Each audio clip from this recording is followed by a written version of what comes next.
Hey everyone, welcome to this week's conversation with Dr. Stephen Nedd about the body and how to fix, protect, or maintain it using outside-the-box alternative solutions. If you're a big fan of the pharmaceutical or surgical approach, you are so in the wrong place, because on this podcast, we're not going to be pushing the conventional medicine methods or way of thinking about health. If you're looking for another way to live longer and healthier, join me, Ron Nedd, and my brother, Dr. Stephen Nedd, for this week's body chat about detoxification. Me? I'm a retired Twin Cities chiropractor currently helping people buy and sell homes in the Tampa Bay and Los Angeles areas. My brother has a thriving chiropractic practice in the Clearwater area of Tampa Bay, Florida. In this podcast, we're going to chat about all sorts of topics related to health, nutrition, exercise, just about everything having to do with the body. You're invited to listen into our body chat, but don't forget that neither of us is giving you health advice, so don't rush off to do something without either checking with your doctor first or seeing Dr. Stephen Nedd as a patient at his office. Good evening, Steve. Good evening, Ron. We're going to be talking about detoxification techniques today, so let's start by defining what types of toxins can get into the body and how they get there. Well, there's basically 4 types of toxic entities, and those include chemical, biological, physical, and radiation. And I'll give you a little description of each. Okay. So chemical toxins include heavy metals like lead and mercury, industrial chemicals like detergents and ammonia and formaldehyde, chlorine gas, cyanide, methyl alcohol, insecticides, herbicides, and pesticides, cigarette smoke, excessive alcohol, recreational drugs, and most medications. Biological toxins are toxic substances that can be produced by microorganisms like bacteria and fungi, as well as insects, animals, or plants, and this includes food poisoning from E. coli or salmonella. And just this week, there were eggs that were recalled because they had salmonella poisoning associated with them. Okay. And other things along this line include snake venom and formic acid from ant bites and bee stings. Okay. Physical toxins include coal dust, asbestos fibers, carbon monoxide gas, and smoke inhalation from a fire. Mm-hmm. And then radiation poisoning can occur from acute or heavy exposure to radiation, such as being close to an atomic bomb explosion or receiving radiation therapy for cancer. And then chronic prolonged exposure to the sun's radiation can also create toxicity to the point of causing cancer. Okay. Now, as far as how the different types of toxins reach the body, in addition to direct consumption through food, water, pills, needles, or direct contact or breach of our skin, other ways we are exposed to toxins include through the environment, through the air, water, and soil. And there is also occupational hazards, including people that work in print shops, hairdressers, nail techs, and dentists. All right, so that goes over the different types and how they get into the body. So what are the body's normal methods for detoxifying itself on an ongoing basis? Well, there's many. I mean, first of all, we have skin that acts as a barrier to toxins, but also skin also excretes toxins through sweat. And your saliva is in the mouth area, which also is one of the first places where heavy metals are actually detoxed. Okay. Your stomach acid does a nice job of neutralizing toxins because of its low pH. And then as food gets into the colon is actually like the garbage can of the body, and that's where a lot of the toxins end up and are eliminated eventually. All right. If toxins get into the bloodstream, the first filter is your liver, and your liver has over 500 jobs, and of course, one of which is to detoxify chemicals. Mm-hmm. And then the final filter of our blood is our kidneys. And so when the kidneys detoxify, the chemicals usually end up in your urine. And then, of course, there's the lymph system, which is your second circulatory system. You actually have more than double lymph than blood in your body. And it's kind of like the waste management sewage system of the body, where a lot of stuff ends up. Your white blood cells circulate through there as well as your bloodstream, and they actually also consume waste. They're kind of like the janitors of the body. Mm-hmm. And then, of course, your fatty tissues, where a lot of the toxins end up being stored. Now, in the lymph system, when the stuff is eliminated, how does it get out of the body? 80% of the lymph gets filtered by your liver eventually, and then it'll end up being eliminated through the kidneys and colon. Okay. Now, since the body already has its own detoxification systems, why would there be a need for any kind of detoxification techniques to be applied to it? Why can't it handle everything on its own? Well, first of all, some people have inadequate detox abilities due to various factors, including genetics and hereditary weaknesses. Okay. So they require more help as far as that's concerned. Also, the total load of toxins or an overload, mostly due to chronic exposure, not acute exposure, can occur. And you can actually get more information on this by reading books from Dr. Sherry Rogers. She's written about 20 books focusing on environmental toxicity. Okay. And then not only are there more toxins than ever, but there's new toxins today that pose more issues than ever before. So we're just bombarded from all ends on various toxins and things that our bodies really weren't designed to handle. Now, are you going to be explaining what some of those new toxins are? Absolutely. Okay. Another problem now that's occurring quite frequently is leaky gut syndrome. Your gut is a barrier that prevents our body from absorbing toxins into the bloodstream and our vital organs. So when that gets disrupted due to various things, various drugs and chemicals, then more problems occur. All right. So it's the barrier of the large intestine wall that keeps toxins out. And when that's breached, more of them get through. Right. Okay. And then we have what's called the blood-brain barrier, and that can get breached by toxins too and cause neurological issues and then chronic problems like Parkinson's and Alzheimer's disease. Okay. And so the result is we end up with more chronic diseases due to toxic exposure. All right. That sounds like what's been going on lately. Absolutely. All right. When the body isn't able to detoxify adequately, what are the most common symptoms and conditions that people will see? Well, the most common conditions associated with toxic overload include cancer, heart disease, chronic fatigue syndrome, chemical sensitivity, autism, attention deficit and hyperactivity disorders, autoimmune disorders, and Parkinson's disease and Alzheimer's disease. Okay. So those are some of the conditions. And what about symptoms? Well, symptoms can vary from mild to moderate to severe. And most of the time, again, toxicity is a long-term problem that takes many years to develop due to the accumulation of small amounts of toxins. Mm-hmm. However, acute exposure due to excessive amounts can also occur too, but it's obviously more rare. So mild symptoms of toxicity can include things like behavior changes, nausea, upset stomach, loss of appetite, diarrhea, dizziness, headaches, fatigue, and minor skin or eye irritation. Interesting, because some of those are the same type of symptoms people experience when they go through a detox phase, whether it's through diet or other things, is the nausea and the dizziness and the headachy type stuff as the toxins are being released back out of their fatty tissues or back out of different areas of the body into their system. Precisely. So more moderate symptoms of toxicity can include blurred vision, excessive tearing, confusion, fever, low blood pressure. You'll notice also your skin could be either pale, flushed, or yellowish. Heart rate tends to speed up as the body's trying to eliminate the toxins. You can develop seizures, much more severe diarrhea or nausea. You'll tend to sweat as a result of this and be thirsty. Okay. And then the more severe symptoms of toxicity can include, and this is usually due to a recent potentially fatal exposure of some type of chemical. Extreme thirst, high fever, uncontrolled and severe muscle twitching or convulsions, seizures that actually don't respond to treatment, rapid heart rate and low blood pressure, inability to breathe or rapid breathing, and loss of consciousness. Yeah, those are pretty serious. Yep. So that would be why doctors and hospitals would be asking people when they have symptoms like that, if they've had any exposure recently to any chemicals, whether it's cleaning chemicals or I guess photographic chemicals wouldn't be used much anymore now, would they? No. But other toxic type chemicals they'd need to know about. Mm-hmm. Okay. Now, a special category of toxicity has to do with heavy metals. What are the ways those get into the body? Well, first of all, the most common toxic heavy metals are aluminum, arsenic, cadmium, lead, and mercury.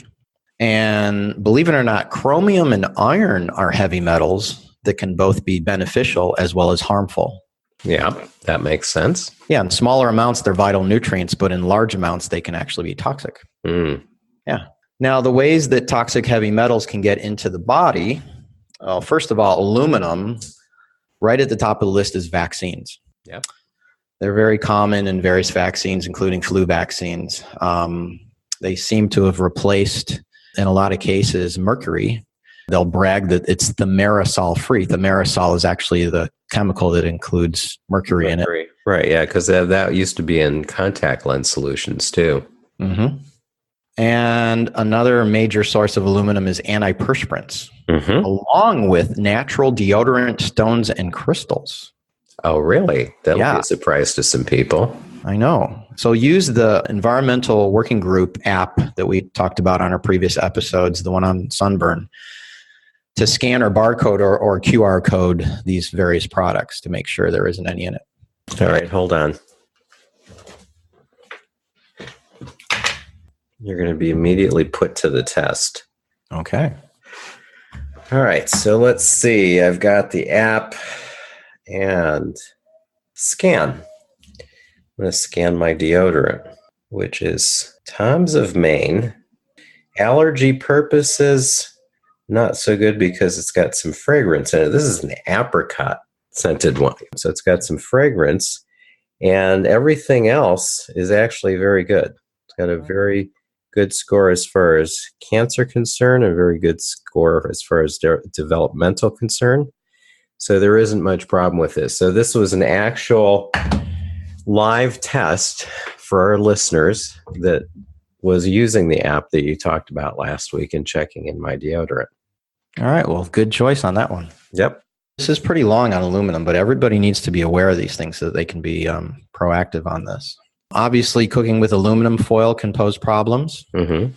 And aluminum cookware, especially when exposed to salty, acidic foods. Well, just cooking in aluminum cookware, period, is not a good idea.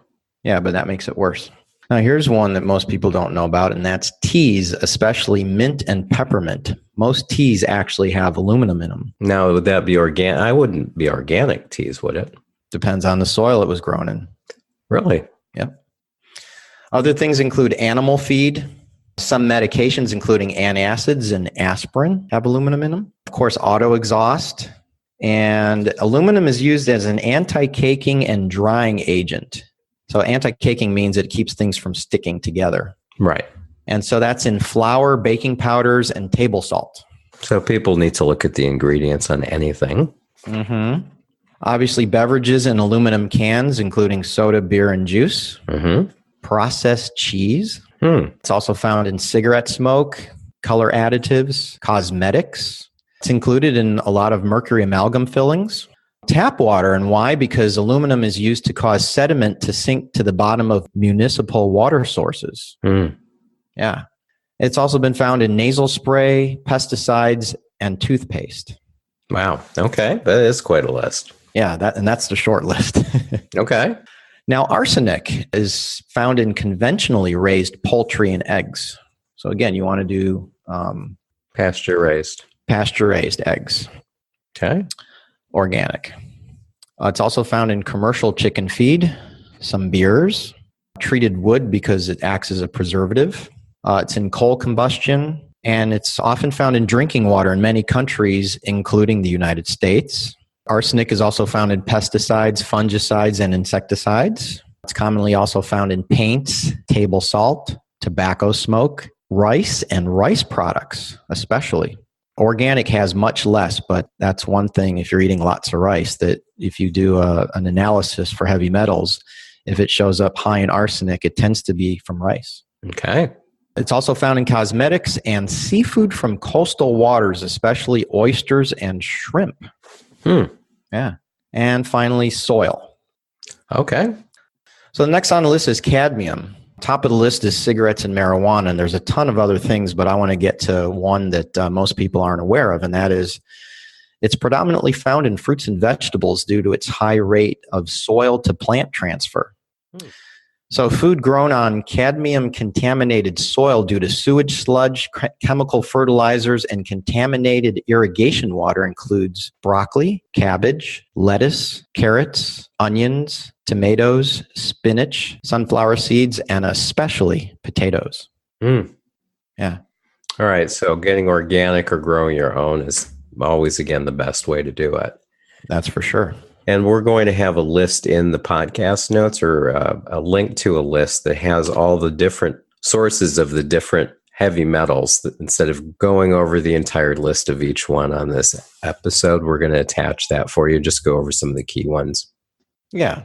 So the final two are lead and mercury. So lead is found in things like auto exhaust and batteries and cigarette smoke, and it can be also in cans that use lead solder sealing, such as juices and vegetables. And then mercury is found in mercury amalgam fillings, dental fillings, some fish, especially tuna, shark, mackerel, and swordfish. And it still is found in vaccines. So we'll have that list available because there's a ton more to go over. Absolutely. And one thing I don't think you mentioned about lead is lead-based paint, which is in probably most homes that were built before 1978. And that was where that came about. The change in paint having lead in it in that year was because children were eating paint chips and they were getting neurological conditions that were pretty serious.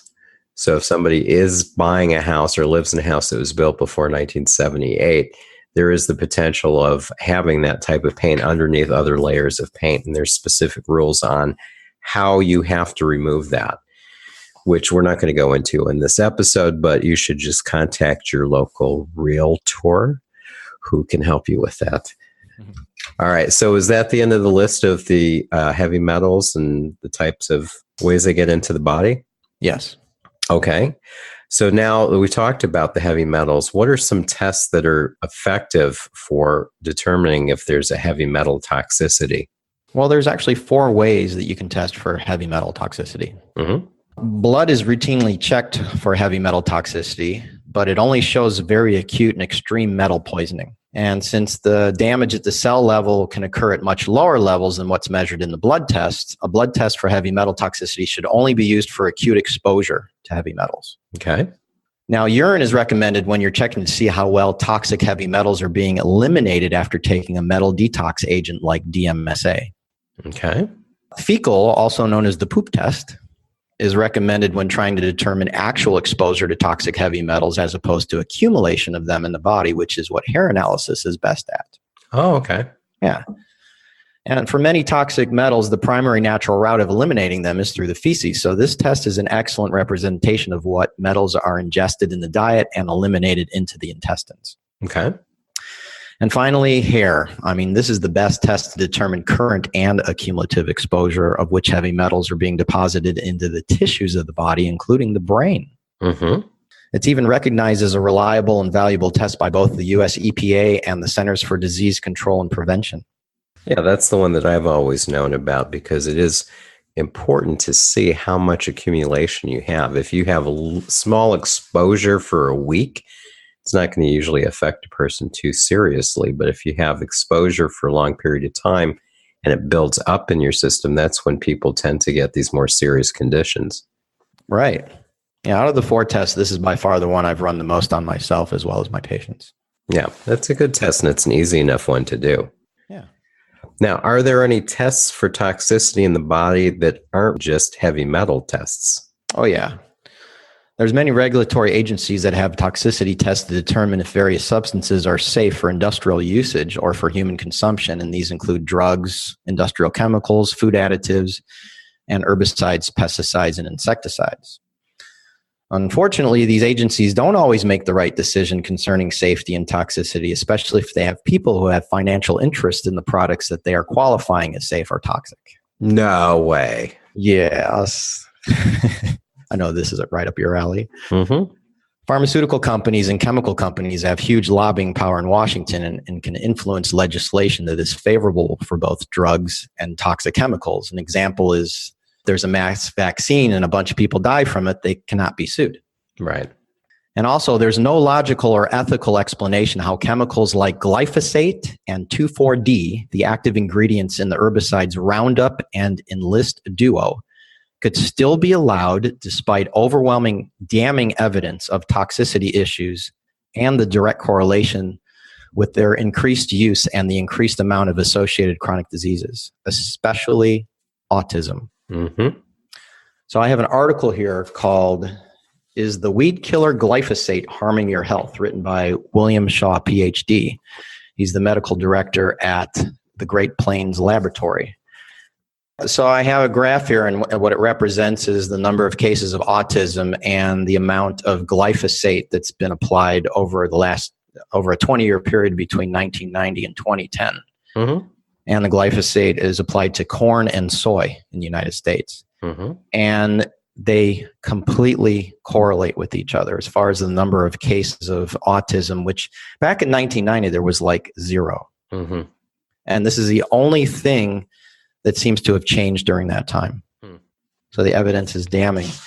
So the way that the scientists have found how glyphosate actually can lead to autism is that people eat the food that's been sprayed with the GMO corn and soy that's been sprayed with glyphosate, and it gets into the body and it tends to reduce the good bacteria in your colon and allows toxic bacteria to reproduce. Mm-hmm. And this toxic bacteria can cause chemicals that inhibit the conversion of certain brain chemicals, and this excess of one chemical can cause brain damage. Wow. Okay. Yeah. Now, there's other toxicity tests that can be run, and my current favorite lab is the Great Plains Laboratory. Mm-hmm. I just currently ordered what's called an environmental toxins panel, which has 3 parts to it. The first one happens to be a glyphosate test. And I just mentioned it's one of the 2 active ingredients in the herbicide Roundup and Enlist Duo. Yeah, and we're not going to mention the company name Monsanto on the air. Okay. So glyphosate, this test detects exact levels of this toxin in the body. And in addition to autism, other chronic diseases with high correlation with glyphosate usage include stroke, diabetes, Alzheimer's, Parkinson's, multiple sclerosis, and various cancers. It's not good. No. There's 2 other tests that go with it. They're all urine tests. Another one checks for toxic organic chemical exposure, and that includes the other ingredient in Roundup called 2,4-D. And it includes a total of 172 toxic non-metal environmental chemicals. Okay. And then the final one's called the organic acids test, and it's an excellent urine test that checks 74 different items that give a good picture of what's going on in the body, and it's very useful for discovering the underlying causes of chronic illness. All right, and most of those would be determined by a doctor who sees from the person's history or from their symptoms that there's a potential toxic situation going on in their body, and they want to rule it in or rule it out, most likely. Yeah. Okay. And then finally, we have at our office a questionnaire that we use to determine how toxic someone might be and how well they are actually detoxing. That's great. Yeah. And it's called the xenobiotic tolerance test. The word xenobiotic is a chemical or substance that's foreign to the body. Aha. All right. So it's usually artificial or synthetic and includes drugs, pollutants, cancer-causing agents, pesticides, herbicides, insecticides, and some food additives and cosmetics. Now, xenobiotic, xeno is X-E-N-O, isn't it? Mm-hmm. It's like xeriscape, spelled X-E-R-O. That's plants that you put in your yard that aren't necessarily common for the area. Yes. So it's a similar type of thing. It's things that aren't commonly found in the body. Yeah, foreign substance. Right, okay. Yeah. So depending on how you score, it'll tell you how much toxic load you have in the body. Okay. Yeah. And that's an easy thing. That's the person can request that from you if they wanted to, I assume. Yes.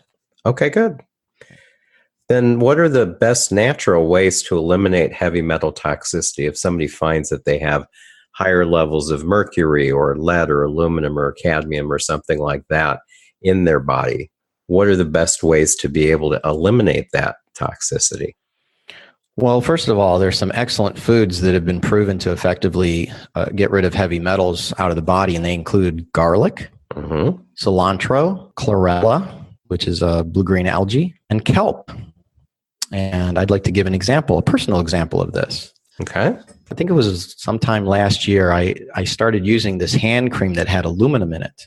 And I started noticing I was forgetting things like crazy. Yeah, and it turned out that aluminum can cross the blood-brain barrier and make you forgetful. So I got a hold of some chlorella, and in a very short period of time, I stopped forgetting things. Yeah, that's very interesting. Yeah. So other nutrients that can actually help with this include the minerals zinc and selenium, vitamin C, the liver antioxidant glutathione, but it's better to actually take N-acetylcysteine, which gets converted to glutathione, DMSA, and EDTA, which is a food preservative that it's used for intravenous and oral chelation.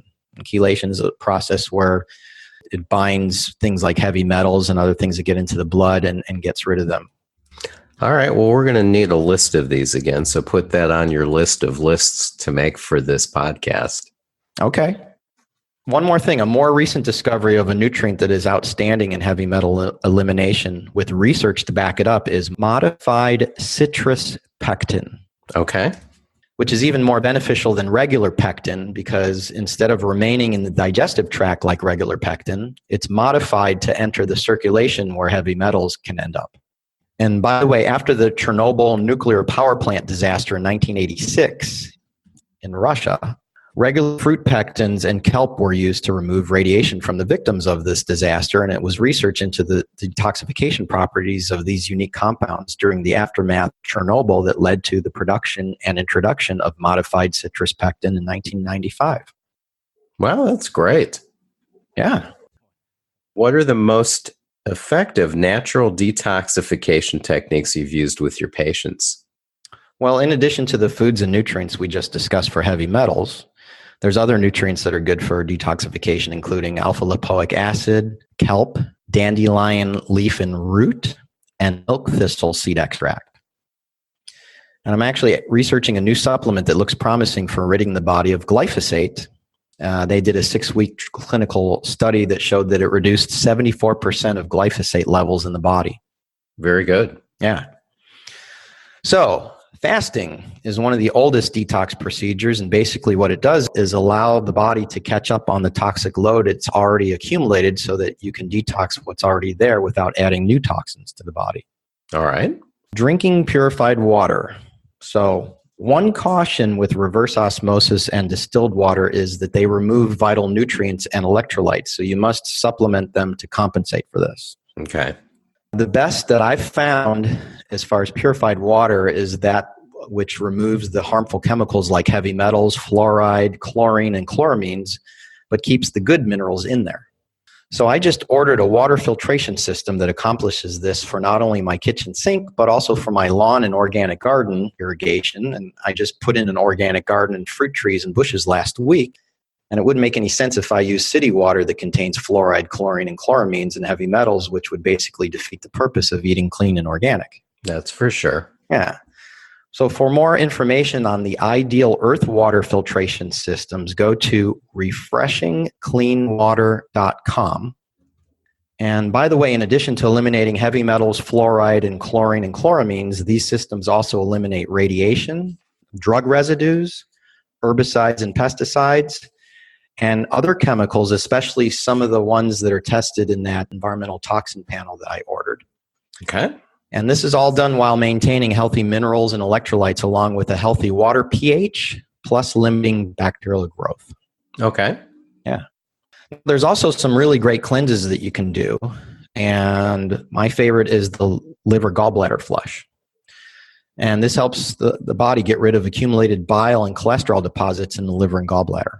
And I've been doing this myself usually about once a year, and I've been recommending it for over 25 years for my patients. And I've saved dozens of gallbladders, many of which were scheduled for surgical removal because of gallstones. Mm-hmm. And the first time I did it, I noticed 14 gallstones the size of jelly beans and literally hundreds that looked like little peas in my stool elimination. Wow. Yeah.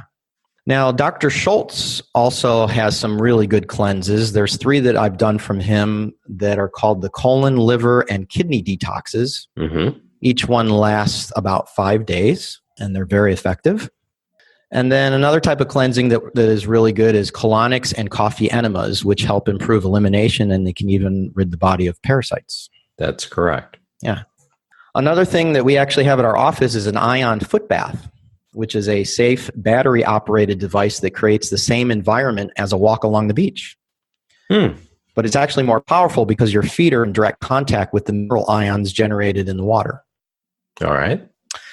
And so it creates this electromagnetic field in the water, and it's similar to the energy produced and used by the body. And that magnetic force is used to neutralize and eliminate harmful toxins from the body. Mm-hmm. So the reason it works with the feet is because of gravity, plus the fact that we spend so much time on our feet. Toxins, including heavy metals, tend to concentrate in the lowest part of the body and, fortunately, away from our vital organs.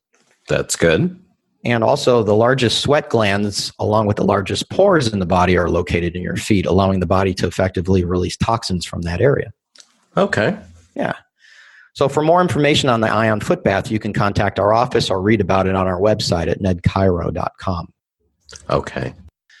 Now, the infrared sauna is a sauna that utilizes infrared heat energy instead of hot air or steam like traditional saunas to help you sweat toxins out of the body. Mm-hmm. And we have one of those in our office too. And so the infrared heat burners produce energy just like the sun without the potentially harmful ultraviolet rays. Okay. Yeah. That's a good point, that it's very similar except for that one negative that's eliminated. Exactly.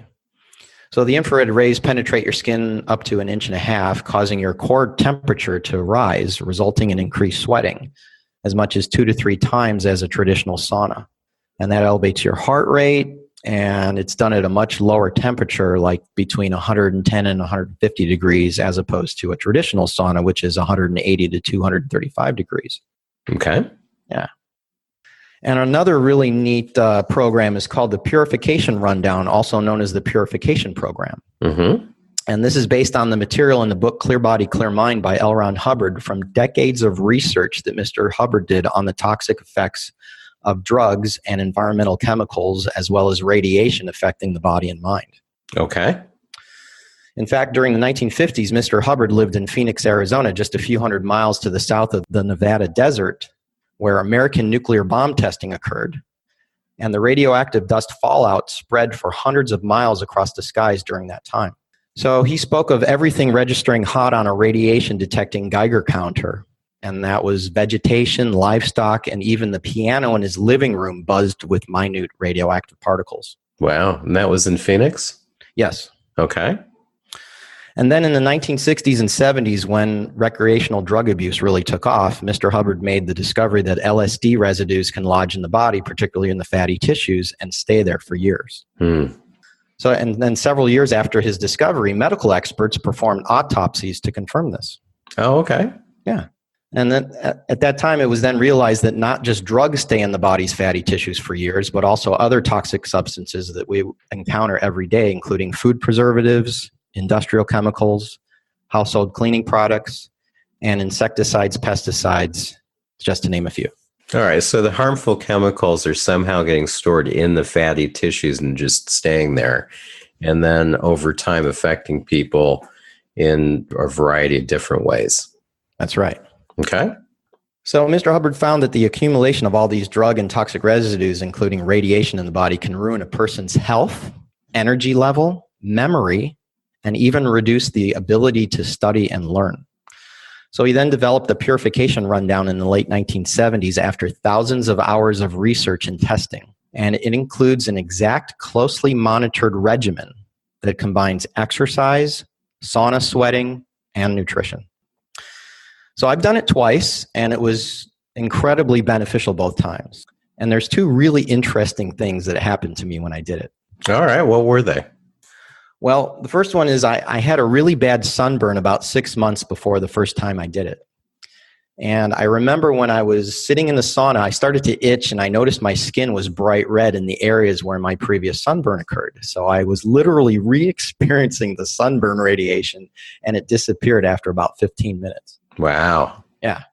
And then the second thing that was wild was about 3 years before I did my first purification rundown, I had a tooth pulled, and I took codeine for the post-op pain, not knowing I was allergic to it. Oh. Yeah, and that night I was up with horrific back spasms. I mean, it was something I never experienced before or since. And when I was in the sauna one day, I re-experienced these same back spasms for about 10 minutes, knowing with certainty that I was detoxing out the codeine from the past. Wow, that would make sense. Yeah.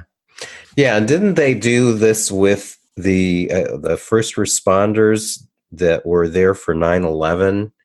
It was either them or it was somebody else, and they had inhaled a lot of toxic stuff, and it was affecting their health. And these guys were going into the sauna, and they were sweating out just like awful, like yellow stuff or orange stuff out of their bodies, and it was saving a lot of the firefighters who were actually coming down with these unexplainable illnesses. That's correct. Wow. Yeah. Cool. Yeah. So, our mom was diagnosed in 1984 with the deadly incurable autoimmune disease scleroderma. Correct. And she became my first patient after I graduated at the end of 1989, which was the 5-year mark from her diagnosis and the time they predicted she would succumb to it. Mm-hmm. So, I threw the kitchen sink at her with numerous alternative health approaches, including chiropractic, acupuncture, diet, and supplements. And then I believe she did her purification rundown in 1993, about a year after I did my first one. Mm-hmm. And it helped her tremendously. Remember, she was a hairdresser, and back when she did permanents and used various chemicals in the earlier part of her career, she didn't wear masks and didn't always wear gloves for protection. Correct. So she was exposed to a tremendous amount of toxic fumes and chemicals for many years, which likely contributed to her disease. Right. And so the purification rundown helped her to detox chemicals she'd been exposed to, and it definitely helped to extend her life further. She lived 21 years instead of the 5 years that she was given by the Cleveland Clinic. That's pretty good. Yeah. Yeah. Now, is there anything else you'd like to say before we end? Yes. Okay. So I would like to acknowledge and make everyone aware of an organization that's leading the way in coming up with workable scientific solutions to planetary environmental issues, including toxicity, that affect land, water, plants, animals, and people. Okay, and who would that be? It's called the Earth Organization. Oh, you mean Barbara Weissman, who I interviewed on my own podcast. That's right. And it was founded in 2003 by Lawrence Anthony, who is a conservationist from South Africa, also known as the Elephant Whisperer. A conservationist is someone who advocates or acts for the protection and preservation of the environment and wildlife. Mm-hmm. And the reason he was called the Elephant Whisperer was because he had an amazing relationship with a herd of wild African elephants who he rescued from certain death by poachers and government officials. And the bond between him and them was so strong that he could call out to them in the bush near his home in South Africa, and they would come to him as friends. And every time he returned from a trip, the herd would appear at his home to welcome him. Mm-hmm. And on the night that he died in 2012, he was actually 300 miles from his home, but somehow his elephant friends perceived it, and they walked 12 miles to his house, noticeably upset. After staying there for several hours, they did what is normally done when a member of the herd dies, and they disappeared for a few days into the dense African bush to mourn their loss. And another remarkable thing is that each year since this has occurred, they've returned to his home on the anniversary of his death. Just incredible. It is. I know. So other accomplishments of Lawrence Anthony's life include negotiations leading to a UN peace treaty stopping the senseless killing of highly endangered northern white rhinos. And he also went to Iraq in 2003 at the outset of the chaotic war zone of the Second Gulf War to help successfully rescue the animals of the Baghdad Zoo with the help of some brave U.S. military that volunteered to help him on the spot. Mm-hmm. And his incredible accomplishments are found in 3 books that he co-authored and are available at theearthorganization.org. Yes, and we'll have a link for that in the podcast notes, as well as a link to my episode with Barbara Weissman from the Lawrence Anthony Earth Organization. Excellent. So I just wanted to say that the Earth Organization's mission is to reverse the decline of the plant and animal kingdoms and our environment through education and the implementation of effective solutions. And the founder, Lawrence Anthony, coined the term cooperative ecology, which is based on the fact that none of us survive alone and that all life does best when it works together with other life. And so cooperative ecology is an approach to living and working together with the natural world in a better and more humane way.